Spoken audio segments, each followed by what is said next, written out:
Cleveland Browns versus the San Francisco 4-0 49ers. This is a good Monday night matchup. And why is the Cleveland Browns all the way on Monday night? Monday night and Sunday night. Goddamn. They're trying to show people Baker Mayfield. Tired of seeing them already. So, this is going to be a really good game. 49ers, I think the highest scoring offense in football, versus the Browns with Baker Mayfield. I think Baker Mayfield had a good win this past week versus the Baltimore Ravens. And so they should be coming in here on a high to play another team that's on a high, because 49ers most definitely is on a high. Mm-hmm. This game is happening in San Francisco.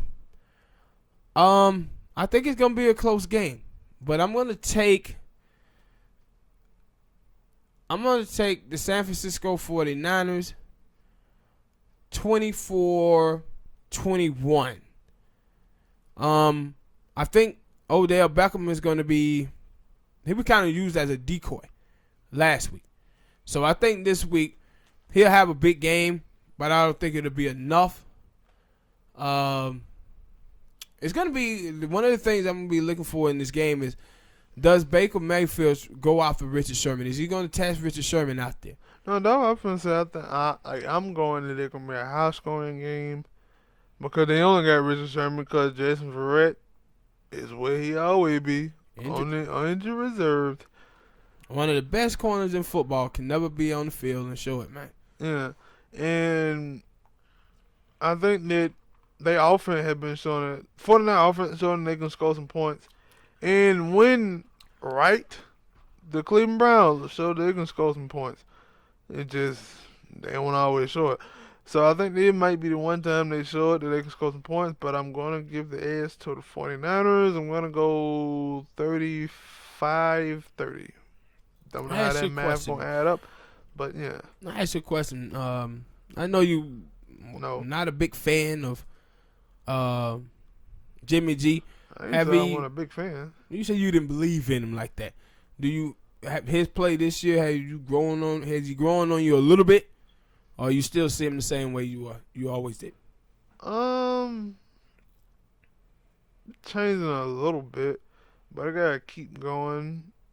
I had said that based off that performance he had in the preseason when he came out throwing a bunch of picks, and then you hit the report say, oh, he also been throwing a bunch of picks in practice as well. And then, like, normally you hear a quarterback throwing a bunch of picks in practice so they don't throw picks in regular season, but he was throwing picks in the game, not regular season, but in the game. So, that was my thing. He been doing all right. I think they have a good running game that helps him out, and that's what you always want in a quarterback. Yep. And, yeah. I said, now I got a question for you. I don't know if you saw that thing yesterday. You probably didn't. That they said the Falcons are 18-18 since Kyle Shanahan left. Yeah, I told you about that last week. I don't remember that. Man, you don't be listening. Yeah, you right. Yeah, but yeah, 18-18. And did that make you feel like, yeah, we should have kept Kyle and let go down?